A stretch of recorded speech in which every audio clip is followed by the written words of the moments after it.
Welcome back. Now, just last week, Adelaide CBD became one of the world's biggest Wi-Fi hotspots. For the tech-savvy, it's a priceless convenience. But Wi-Fi has some health experts worried. They fear it's damaging our health and we won't know the full effects for generations to come. Here's Jade Robram with one Adelaide school that's taking no chances. Book. What do these letters mean? Could they give a clue to who he is or what he was doing at the time? We decided to write. Within 12 months I fell pregnant and miscarried at 11 weeks. I then subsequently went on and had 10 miscarriages in this home. Are we facing the biggest health crisis of the 21st century? Potentially in 20, 30 years' time we may look back and say, gee, why did we do that to our children? Without even knowing it, we're constantly being bombarded by an invisible fog of wireless radiation that could be making us sick. So are we being fried by Wi-Fi? Single mother Trish Garcia thinks she is. She suffers from what is being called Wi-Fi sensitivity, and now her 12-year-old daughter is showing the same symptoms. Headaches, even if it's just a little bit, it just kind of progresses, and heartburn sometimes, and fatigue, feeling really tired, and nausea if it gets really bad. And usually when I'm using things like iPads or iPods or those kinds of like touchscreen things, or even if I'm playing PlayStation for too long. Georgie noticed her condition grew worse at school, becoming so bad that in March this year she asked her mum if she could leave. She's now being homeschooled. I was devastated. I cried for about 3 days because I was just so happy with all my friends and, all my teachers. I had a good relationship with all my teachers and I was doing so well, and I was just so upset that I couldn't keep doing that. It was terrible. There's no doubt in my mind that Georgie's exposure to Wi-Fi and the iPads at school over a period of time has accumulated and has caused her to have these symptoms that are made her quite ill. The exposures in a school environment are actually much higher than in any home environment, and whether or not you're using the Wi-Fi, that router is emitting microwave radiation, and so you're constantly exposed. Dr. Magna Havas is a leading expert on electromagnetic radiation in Canada.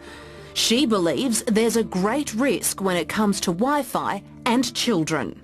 It's an emerging health issue because we've got evidence now that it's been linked to cancers, to reproductive problems, to electrohypersensitivity, to heart palpitations. So we're really dealing with a tsunami.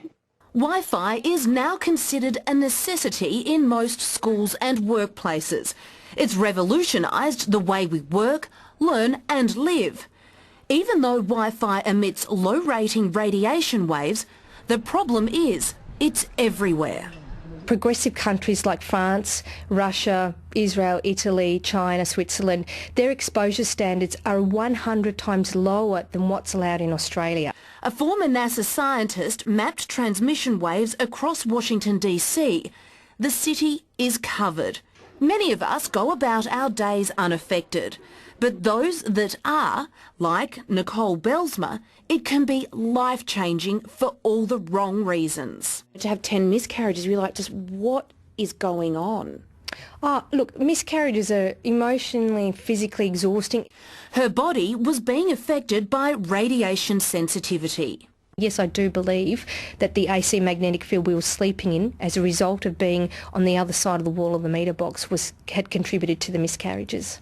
Nicole moved house and is now a happy and healthy mother of 3. She's also the author of Healthy Home, Healthy Family and is campaigning to have Wi-Fi removed from schools. There's no complicated login, you don't need to do anything, you just simply find the SSID, click and away you go.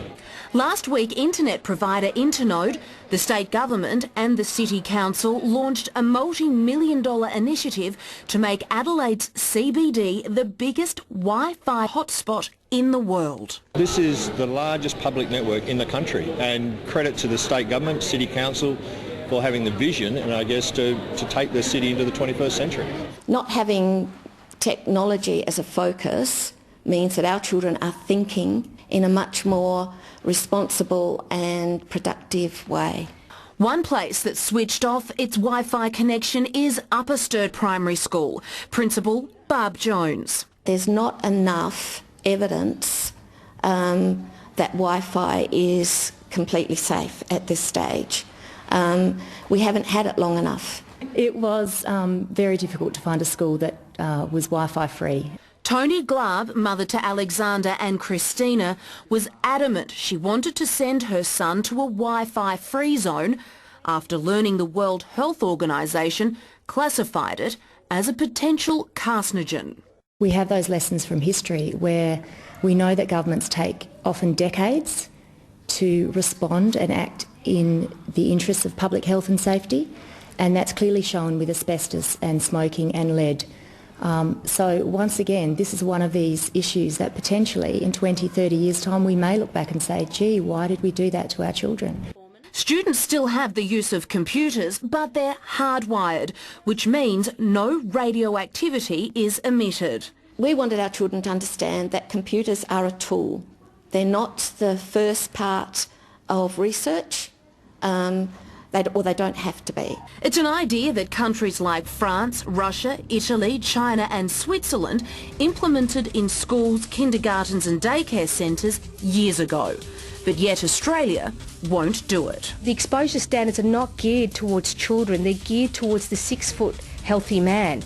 I don't see a 6-foot healthy man in a childcare centre, a kindergarten or in most primary schools. Australia's Wi-Fi safety guidelines haven't been updated for more than 10 years, since the introduction of smartphones, tablets and the rollout of wireless internet in schools. The government declined our interview request, but previously they've admitted that it can't be 100% sure there are no long-term health effects. The Australian Radiation and Nuclear Safety Agency represents the government and they issued us with this statement. There is no established evidence that the exposure to low levels of radio frequency electromagnetic energy from Wi-Fi adversely affects the health of children. Of course there's low evidence because it is unethical to put a mobile phone or a smart meter near a child's head and study its impact. What ethics committee will give you approval to actually do the research on children? And we are conducting a poll on our website. The question we're asking is, should children be exposed to Wi-Fi in schools? We'll be back with more in just a moment.